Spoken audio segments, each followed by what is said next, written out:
Hey, what's up, fight fans? Great to be back. It's been a long couple of weeks, this break here, and we're back for UFC 224. Nunes v Pennington is our main event. For overall, a solid pay-per-view card. There's 2 or 3 fights I'm really looking forward to, but there's some fights there that I really don't give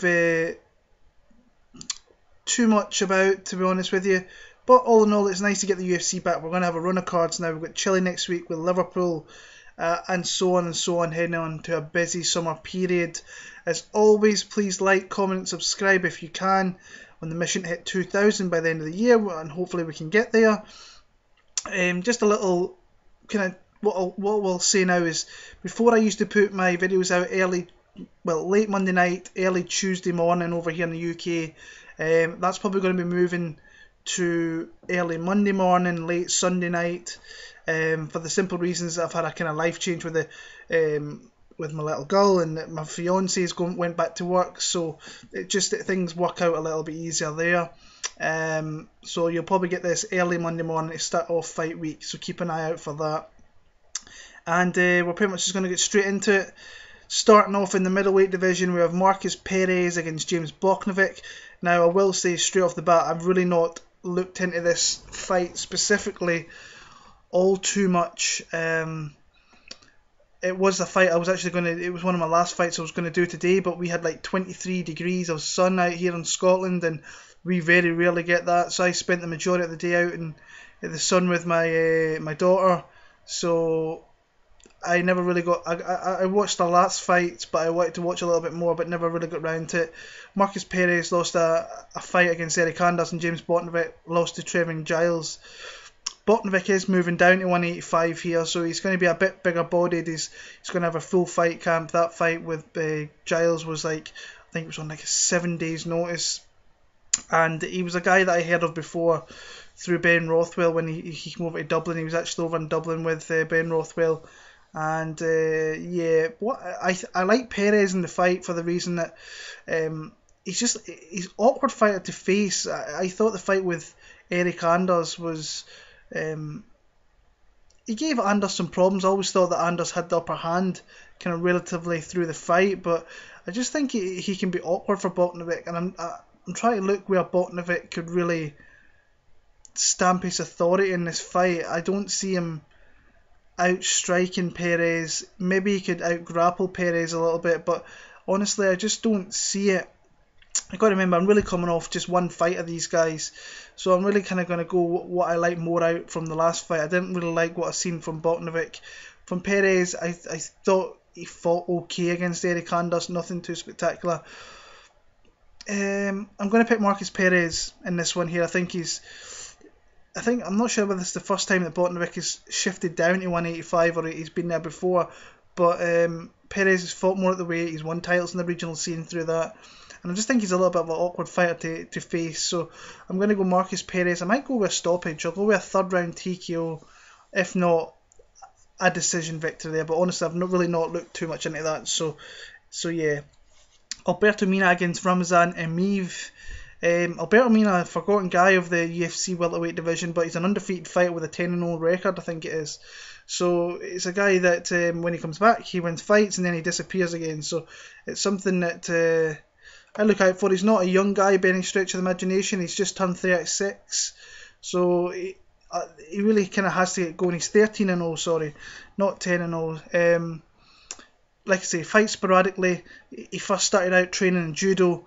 And then he moved into jiu-jitsu, where he's been very, very good throughout his kind of fighting career.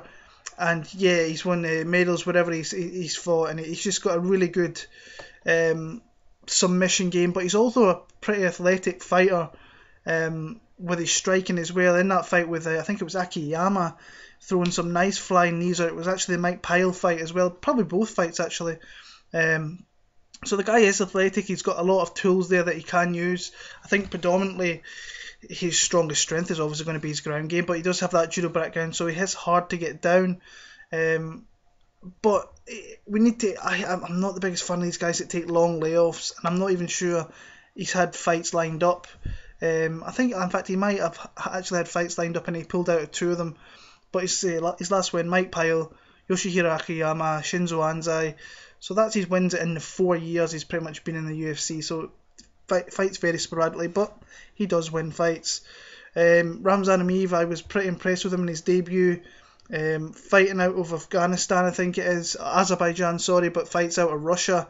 I thought he impressed me in his debut. I mean, over Sam Alvey. Sam Alvey's not the easiest guy to face because he's just awkward as well. Have to be careful of his hands, but he got a takedown. I think he only got the one takedown in that fight.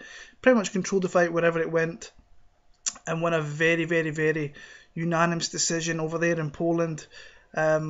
Wins over Tokov and Falcao before that with submission. So he does have a pretty well-rounded game, to say the least. He's got a decent record with 16 wins and 3 losses. So he's been out there, he's faced adversity, and he's lost those fights, came back and got better from it. How I see this fight going, I think Mina could have some opportunities in this fight. I'll be honest with you. I think he's a dangerous fighter to face. I think he's got many tools in his backpack or something, we could say like that. On the ground, I think that if Emeev were to take him down, he would have to be very careful with what he's doing down there, because Mina is dangerous. Kind of the way I'm seeing this fight is going is being a little bit back and forth on the feet, but I can see him possibly trying to grind Mina up against the fence and use some dirty boxing, just keep him there, potentially work for takedowns, maybe get takedowns but get back up. I don't think he should really sit in the guard of Alberto Mina, because I think Mina will throw some submissions up there and try and catch him with something. So the kind of way I'm seeing it is he's going to use that grappling, dirty clinches, just make it really dirty and grimy and winning the decision, and that's kind of how I see the fight going. I don't really see a finish in it, but you have to be careful about it. I mean, I've seen people throwing heavy money on Ramzan Emeev, and I don't understand that, I'll be honest with you. So I'm going to pick Emeev via decision in that one there. Moving on, we have Thales Leites against Jack Hermansson. Jack Hermansson has not had the best of deals, going down to Brazil a couple of times, losing to Cezar Ferreira and getting knocked out in his last fight against Thiago Santos. So he's going to try and right the wrongs that have went in his past before, as he faces Thales Leites, a former UFC title challenger, a guy who's fought some of the biggest names in the division, but a guy who I think is at the downward spiral of his career. I think he's on the end of his career pretty much. He came back into the UFC, had a good winning run in that one, but I think he's trading wins and losses, and the fighters that he's beaten, like a Chris Camozzi and Sam Alvey, aren't really impressive victories in all honesty. He's losing to good fighters like Brad Tavares was a loss, and Krzysztof Jotko at the time. Jotko was moving up through the ranks, but he's kind of tailed off and is not looking very good.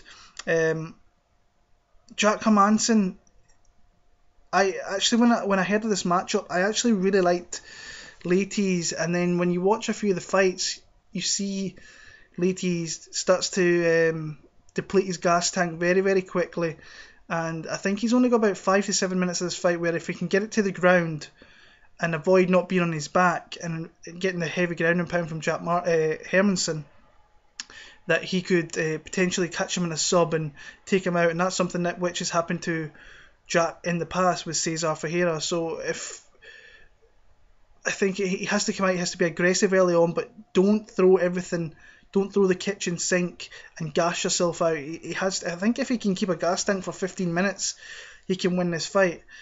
I don't think he can do that, so that's why I'm picking Jack Hermansson. I think he can put on a pace that Thales Leites can't live up to, and I think he can use those long straight punches to find the chin of Thales Leites and possibly put him on his back and follow up with ground and pound. Now, he has to be very, very careful going to the ground with Thales Leites, because he's an experienced guy on the ground.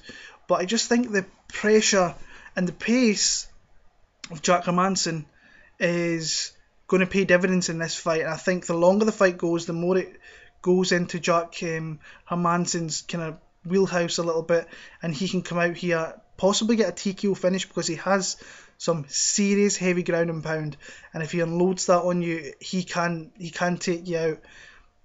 I kind of see it going the 15 minutes, but I see, like I said, I see the pace, the pressure, the persistence, maybe the better fight IQ of Jack Hermansson pulling this one out, and he wins a decision down in Brazil there. So I'm going to go Jack Hermansson to win via decision there. Warlley Alves against Sultan Aliyev. Warlley Alves is a kind of curious case to me because he's obviously got some serious skills, and he has shown it in occasions, and he has shown that he has got some aspects of his game that really need a lot of work. His gas tank is something that really, as a guy who likes having a bet or two on fights, to bet someone like Warlley Alves is dangerous, because you maybe got, like I said before, that 5 to 7 to 10 minutes gas tank where he can look devastating, he can catch you with really nasty submissions. But if you can avoid that and fight through it, you have an opportunity to win fights against this guy late on, in my opinion. He is coming off a win over Tuari, who he beat in Poland last year, but he was coming off back-to-back losses to Barberena and Kamaru Usman. The Usman loss is not a bad loss in my opinion, because Usman, I think, is the most avoided guy in that division, and he's the guy that everybody in that division needs to kind of look out for, because I think he could be a future champion in waiting. Obviously, it's the win over Colby Covington, who's fighting for an interim title. Went in there and absolutely jumped on a guillotine choke and took him out there. That is, 2.5 years ago now, and they've kind of both went different ways, where Alves has kind of petered out and Covington has really raised his game and moved himself into that top 10 of that division. So Sultan Aliyev's coming off a win over Bojan Velikovic, got knocked out by Kenny Robertson, who is not really known for his striking. The one thing that I've kind of looked into for this fight card is fighters fighting out of Brazil, for the simple reason that I like what Jacare's went and done. He's moved to America. Like every kind of sparring session, training session over there in America, in Brazil, sorry, it's like an actual fight, and I think it's taken it out of the fighters that are fighting out of there. So him moving over there is a big thing, especially I think the X gym that Warlley Alves fights out. I'm not sure whether that actually closed down. I could be wrong, but that is closed now. So interesting to see where he's fighting out of. Has he maybe came to America? It's something I probably should look into, went into Instagram and so on, and seen if he's moved himself out of Brazil for this fight camp. But I think that he's got 10 minutes where he could at least win a couple of rounds, if not grab a submission. I think he can stop Sultan Aliyev. Aliyev is a guy that he looked impressive before he came into the UFC by fighting a lot of really bad fighters and not doing too much, and then came in and lost early, but he has got himself back in the win column. I just think that Warlley Alves has too many tools. He's very, very dangerous, and I think actually he will catch a submission in Sultan Aliyev, but I do worry about this fight going late and maybe the gas tank has depleted for Warlley Alves. But I like Alves to get a finish, so I'm going to go second round submission via a guillotine choke there. Moving on to the prelims on FX in the welterweight division, we're staying in there with Elizeu Zaleski dos Santos against Sean Strickland. I think one of the best fights of the entire card, personally. I think it's a contrasting fight with two different styles. You've got the kind of brawler in Elizeu Zaleski dos Santos against a guy in Sean Strickland who fights very well to a kind of game plan, uses a very, very, very good jab, something that he's obviously worked on, and really tapered that in and been a really good shot that he throws out, very long, very accurate, and can cause damage to the nose and so on, and that affects you as you go into the later rounds. The guy's got a legit record, and he's got the only losses are two legit guys. I think it's Ponzinibbio and Usman, so like two serious, like they're not bad losses at all. 19-2 record is a legit record. He's beat some good guys. Tom Breeze and Alex Garcia, I think, are tough guys. I think he has to be on his bike in this one a little bit. I think if he could fight smart and use that jab and tail off, use a lot of movement, he could potentially frustrate Zaleski dos Santos, who's going to move forward and try to bomb on Sean Strickland. I don't think Strickland really needs to worry about the takedowns of Zaleski dos Santos, because I don't think they're overly there. So what I think Sean Strickland has to really do is use that jab and kind of fight. Just don't get backed up against the fence where this guy can throw shots and catch you with big shots. Oleksiy dos Santos, to his credit, is coming off 4 wins over Mari Akhmadov, Keita Nakamura, Lyman Good, Max Griffin. Decent wins, being honest with you. Like, he lost to Nicholas Dalby in a fight he could have honestly won there. But this guy's serious power. You've seen that Lyman Good in that fight, who's a decent fighter himself, who went to his stool at round 3 and he's scared to get knocked out, so he obviously felt the power of Oleksiy dos Santos, and he has that power in abundance there, and he likes to use it. He likes to get in close, throw some heavy body shots, and come up top after those body shots as well. I think it's a hard fight for him. I think it's going to be very, very close. I think that Sean Strickland is like I said, it's a tough matchup for him, and in America, I think I'd probably favour actually Sean Strickland in the fight, but being in Brazil, I think these fight rounds are going to be really, really close, and I can feel like in a hometown decision coming on for Elizeu, Oleksiy dos Santos. So I'm going to pick him via a split decision, 29-28 there. Moving on, I think we're in the lightweight division, sorry. Davi Ramos against Nick Hein. I'm picking Davi Ramos. I don't think Nick Hein's a bad fighter by any stretch of the imagination. I think coming from that judo background, he's got an alright skill set. He's a tough, well-rounded fighter, but really doesn't stand out in any aspect of the game, and I don't think he's got any real... I'd be very surprised if he stopped Davi Ramos here. I think that Ramos has more tools. I think he's got better striking. He's definitely got the better jiu-jitsu game. Ramos is a beast down in the ground, and he showed that by eventually getting that submission win over Chris Grutzmacher last time out. I just really like this matchup. I think Davi Ramos is going to be one of my most confident picks. Hein's getting on now. He's like 34, 35 years of age. Hasn't really fought all that much in the last 18 to 24 months. But he has been improving his skills. He's been out there in Thailand, so maybe he's going to bring something new with his striking. I think on the feet, I just think that Ramos is a little bit better. I think he's got more power, and it's something you can't sleep on, because you have to be careful if he comes in for those takedowns to get you down to the ground, because he is a beast on the ground. I just think Davi Ramos is going to... He's got his feet in the door now. He's got a UFC win. I think he's gonna look fairly decent this one and look dominant actually. So I'm going to go Davi Ramos. I think a finish, could be there, but I like him kind of over the 3 rounds, the 15 minutes to win, probably 30-27 actually. So Davi Ramos is the pick there. Oliynyk against Junior Albini is up next. Junior Albini let a lot of people down in his last loss to Andrei Arlovski. I think that's a bad loss to have in your record in 2017. Andrei Arlovski, you're really just fighting the name of Arlovski. He really doesn't have all that much there. I thought that Junior Albini was really hesitant in that fight. I don't know whether he had so much respect for Arlovski that he just didn't fight and just froze in there. And that's a scary thing, to be picking a guy like him, and especially betting him. I don't see too many people betting this fight, all honesty. He has the clear advantage on the feet here, because Oliynyk doesn't have an awful lot of striking. He has a decent chin. You can put him down, but if you can stay patient and counter well, which I think Albini can, he could cause him problems. Now, we all know what Oliynyk is. He's got that stupid man strength, like serious strength, that he can catch you in so many submissions, key locks and Ezekiel chokes, and just different submissions, and he can do it from anywhere. He can do it from the clinch, he can do it from when he's on his back on the mat. He can literally do so many submissions from so many different aspects and different positions. That you have to be super careful with this guy.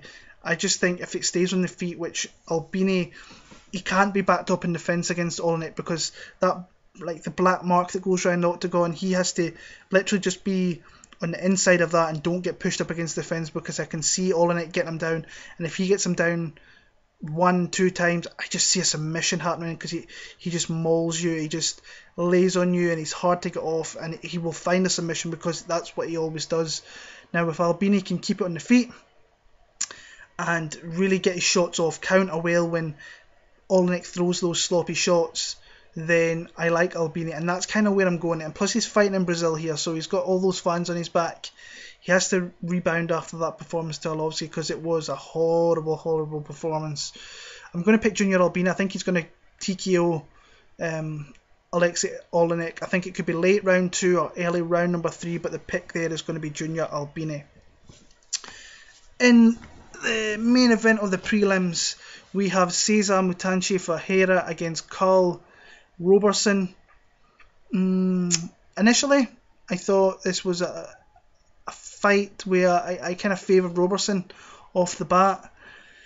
But as I watched the fights and I thought about it a little bit, I actually like Cezar Ferreira in this one. I think Ferreira has so much more experience, and he's been in the UFC for so long, like 6 odd years, that he's got a lot of experience of being in these kind of fights where he's fighting the younger guys coming up through, and he's won some, he's lost some. The only thing that worries me obviously is Cezar Ferreira with that horrible, horrible chin that he's got. It literally takes very little to really put this guy down. So that's something. Since that loss to, I think it was probably Masvidal actually, or Sam Alvey, he's did well at defending his chin, not putting out there for people to get at. Karl Roberson comes from that kickboxing background, so it's something he has to be careful of. The one thing I did like from Karl Roberson his last fight is he mixed up a little bit. I didn't think Dern Stewart fought all that well. I thought his shot selection on the feet was horrible, like spinning attacks against a guy like that. He wasn't setting it up. He was just spinning for the sake of it, and then eventually Roberson kind of timed it where he hurt him a little bit and then took him down and showed that the guy's got an absolute fairly decent ground game and got the submission victory there. Ferreira, I just think he's a pretty well-rounded fighter. His striking's okay. He hits hard, heavy leg kicks, heavy high kicks. Something you always have to be careful with. Big-bodied guy. I think he's probably going to have the size advantage here. I haven't looked at the sizes or the reaches of any of these guys, so except for one fight.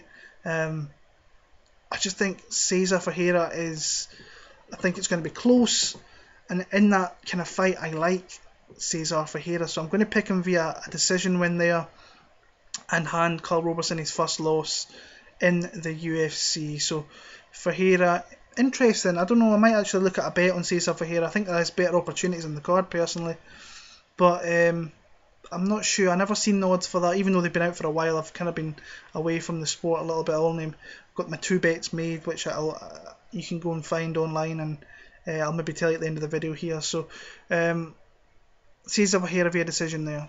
Moving on to the main card, starting off in the middleweight division, Vitor Belfort against Lyoto, the Dragon Machida. Still surprised that Vitor Belfort's in the UFC, but he is a bargaining chip down in Brazil. He's going to sell tickets down there, so I understand why they're keeping him around. I think this is going to be his last fight in the UFC, and then we're probably going to see him fighting in Risen, back on the juice and head kicking fools by the end of the year. I really do. I think that's where he's going to go after he comes out of here. I don't think he will retire. Coming off a win over Nate Marquardt, which was a very close fight. I think I edged it for Belfort just, but if you had it for Nate Marquardt, I couldn't argue with you. He's lost that pop. Initially he has it for a little bit, but then it disappears. I think that Machida's going to be on his bike. He's going to frustrate Belfort. Belfort's going to start lunging forward, and I think that Lyoto Machida's just going to pop him with a nice counter strike, and I think he could put Vitor Belfort down and hurt him. Lyoto's coming off a big win over Eric Anders. I mean, that was a big fight for Eric Anders, but it was also a big fight for Lyoto Machida to put his foot down and say, I'm not done yet, I've got a little bit more left in me. How much is left in him is a different case. We will see. But I just think Machida's going to be on his bike. He's going to frustrate Belfort. Not unless Belfort hits him with a shot. Now we've seen that Machida's chin has definitely deteriorated a little bit as well. I just think Machida's going to be crafty. I really do. And I think that he's going to frustrate Vitor Belfort, and eventually Vitor's going to overcommit to something, and he's going to get hit with a shot and be put down. So I'm going to go Lyoto Machida via TKO in maybe early round number 3 there, but honestly I'm not that confident he could TKO him, but I think he could win a decision. I think this is a fight for Lyoto to win. I'd be very surprised if actually Vitor Belfort won the fight. Lyoto's the pick. Great fight. John Lineker against Brian Boom Kelleher. I'm seeing a lot of action coming in on Brian Kelleher. I know some of the people I speak to are on Brian Kelleher in this fight, and I can't say I'm on there. I'm seeing a lot of love actually for John Lineker as well, I should say. If you're on social media and you follow some of the betting guys on Twitter and so on, you will see that a lot of them are either on Brian Kelleher or majority of them are on what it seems is John Lineker, and a lot of people I think are showing a lot of disrespect to Brian Kelleher by saying he's not got a chance, because some people have said that, absolutely, which I think is absolutely ridiculous.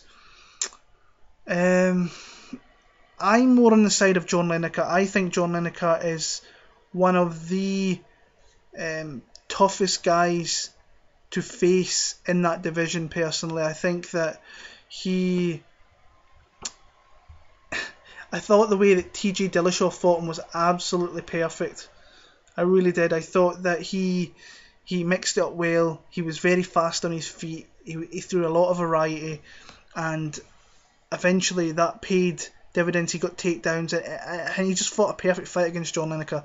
I don't think Brian Kelleher has got that in him. I think he's going to initially he will try and trade with John Lineker, and that's something I just don't think you can do. I think John Lineker is honestly one of the worst style matchups for a lot of guys in that division. I think people like Cody Stamann would be a good fight for him actually. Like, he can mix up with the wrestling, he's got decent boxing. I just don't think Brian Kelleher's got that. Now, he's coming off a win over I think Cezar in Poland, but also he took out the former champion in Hein Barrow and did it pretty convincingly. And if there was another 30 to 40, 50 seconds in that fight, I think he would have taken out Hein Barrow. He did take a lot of leg kicks, got chewed up a little bit, but used his very accurate striking and kind of put it on Hein Barrow when Hein started to fade a little bit, and Hein did fade pretty early in that fight. He got put down in round number 1, I think it was, and from there it was just Brian Kelleher's fight, and deservedly so went in there and won that fight. I just think that John Lineker at home is a tough fight to... You have to get off a lot of offense in this guy to win rounds, especially in Brazil. He's going to stand there. If you stand in front of John Lineker, I 99 out of 100 times John Lineker is going to be hurting you more than you're going to be hurting him, in my opinion.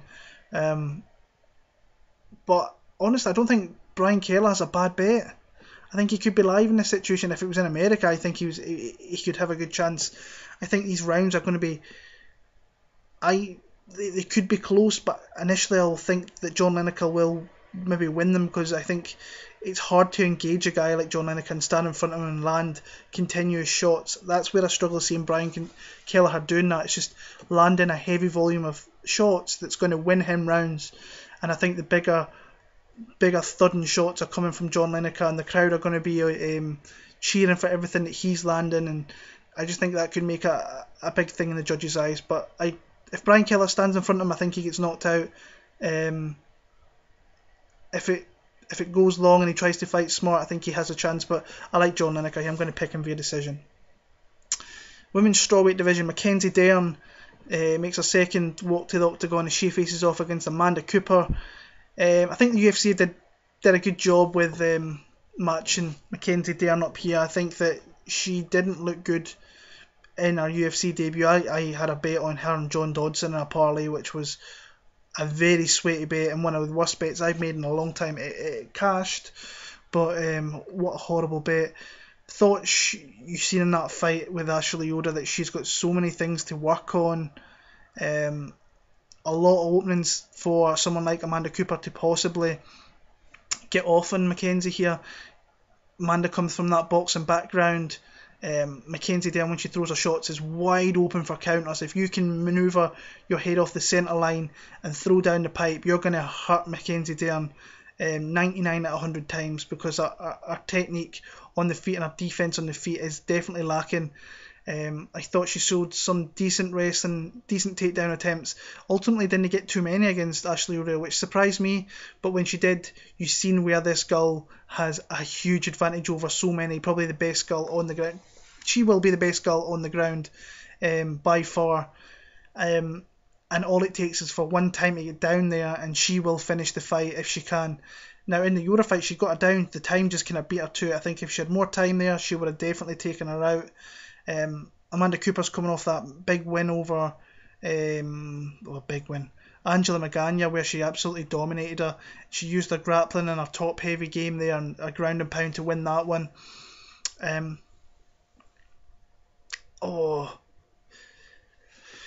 Amanda Cooper, I think's live, honestly. There's this whole thing with the lab and Mackenzie Dern, so she's got a different team now. I think she's flying out of California, or she might be down in Brazil in Rio. They're getting ready for the fight, but I think Amanda Cooper's live. But I just think that Mackenzie Dern's going to get that one takedown. That once she gets it there, we've seen like people like Cynthia Calvillo exploited her on the ground when she had a top position game and she swept her and reversed and got that submission there. I think Mackenzie Dern's just on another level when it goes down there, a level or two above, and she'll find a submission. So I'm going to pick Mackenzie Dern to win via submission. I'm going to go round number, maybe a late round 1 submission, early round 2 in that region there. But honestly, if you're going to bet Amanda Cooper for the odds that she's at, I remember they were quite big when I looked about a week and a half ago. I don't think it's a bad bet. I feel more confident picking Mackenzie Dern. I still don't think Amanda Cooper is that great a fighter. Like I say, I think the UFC did really good matchmaking with this one here. So Mackenzie Dern via sub is the pick there. Co-main event, very interesting matchup here. Ronaldo Jacare Souza against Kelvin Gastelum. I'll put my hand up and say that I'm picking Ronaldo Souza. I already have a bet on this guy. I got him for -120 a couple of weeks back when the lines dropped. I thought that was really good value against Gastelum. Now Gastelum I am a fan of actually. I think he's a really good fighter, but he's got no discipline. He should really be at 170 where he could easily, I think, fight for the title down there and win the title, I think, actually. But it just has zero discipline, has missed weight on numerous occasions and has had to come up to middleweight a few times now, and his wins are over. I mean, Michael Bisping's always going to be a good win in your resume because he's a champion that held the belt, but he took that fight in 2 weeks' notice after being beaten up by GSP. Tim Kennedy, his foot was already out the door. Nate Marquardt's another one where he won there. So the wins at middleweight aren't overly great, and he's lost up there as well to Chris Weidman. Now, I thought he would beat Chris Weidman. I think he had his opportunity, hurt Weidman in that fight, but eventually got out-muscled and lost via submission. And the interesting thing with this is that it's a video. And now I've had chats with a couple of people regarding this, and they say, it's a few years ago, and that he was a different fighter then. But if you go on MMA Junkie, I'm not sure what event it is, type in Kelvin Gastelum, and he says in his own words, I need to go back to middleweight, welterweight, because I can't beat the fighters in middleweight. Chris Weidman, he's already lost. He said, I can't beat Luke Rockhold. He probably will never face Luke Rockhold because it looks like he's going to 205 to face Alexander Gustafsson for the interim belt. But and then he says, I can't beat Ronaldo Souza. So he's already planning, and I'm a strong believer that if you're saying you can't do something, you're always going to have that nagging doubt in your head and you're not going to be able to do it. Now, what I did say earlier on was fighters moving from Brazil to America, changing things up. And I love what Jacare Souza done for his last fight. Moved his family all out to Florida. I thought he looked brilliant against Derek Brunson. Looked fresh and pretty much stopped Derek Brunson like he did in the first fight and looked incredible doing so.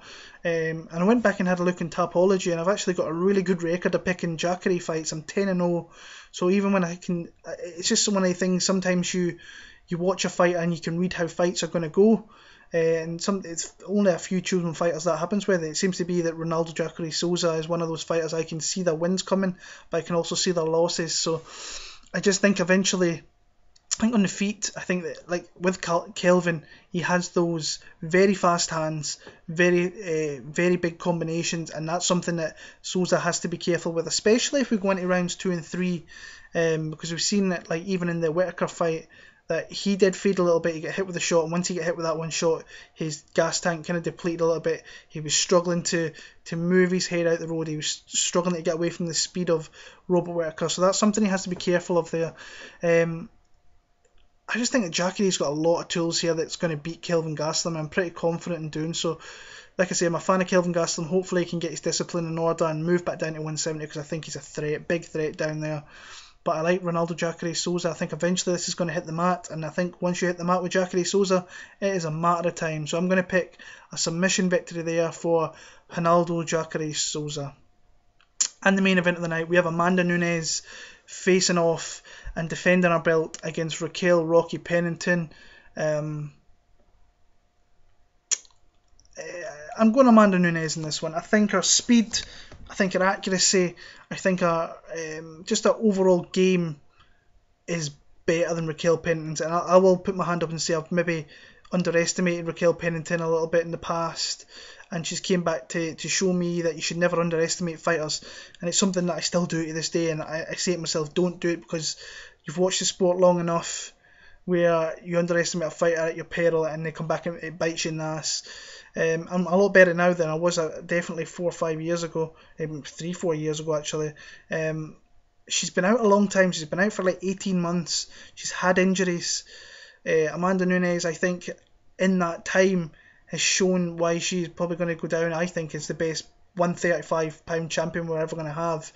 And that big fight with Valentina Shevchenko, the one thing that was a little bit worrisome for me was, can she go into the late rounds and Shevchenko, like, keep Shevchenko off her and win that fight? And she did that. She did it, and she did it very well. It was a very, very close fight, and I've seen people have it for Shevchenko. But I think honestly Amanda Nunes probably was the rightful victor in that fight. I just think her striking's better than Pennington. I think she's going to be faster, and I think she's going to find the big shots on Rocky here. I just think she's the better caliber fighter. I just think she's the better fighter. I think she's more well-rounded. I think the toughest fight she will have is Valentina Shevchenko, and she's had that, and she won that fight, and she showed great determination, the will of a champion to keep that belt. Showed a lot in that fight with Valentina Shevchenko personally. I just think that, like I said, Amanda's got too many tools. Fighting in Brazil at home is a massive, massive thing for her. And I just think that Raquel Pennington is decent. I just don't think she's on the level of Amanda Nunes right now. She possibly could be in the future, but I just don't see it right now. So I'm going to pick Amanda Nunes. I think she's going to unload actually on Raquel Pennington. I think she's going to knock her out in the second round. So Amanda Nunes, TKO round 2 there. So that's my picks for UFC 224. I'm back next week for UFC Chile. Damian Maia against the Nigerian Nightmare, Kamaru Usman. I cannot wait to see Usman. The guy's the most ducked guy, I think, in the UFC by far. So yeah, we're back for that. Pretty solid card with some good fights there. Until next week, like, comment, subscribe, leave your picks below. I'll be back with you very, very soon, and enjoy the fights when they come around. Take care.